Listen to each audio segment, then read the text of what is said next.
Good day, Madam and Sir. My name is Christine Estabilio from Philippines. I am 36 years old. I have one son, 17 years old.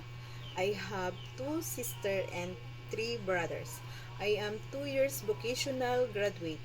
My work experience in Philippines for 3 years.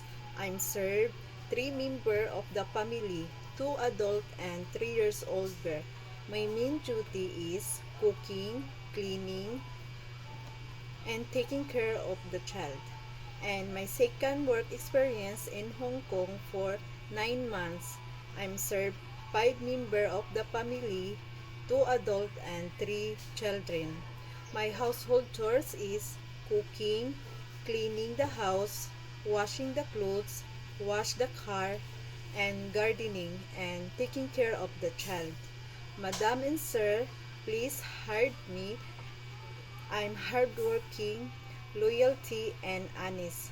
Madam and Sir, if you hired me, I will do my duties and responsibility and safety of your children.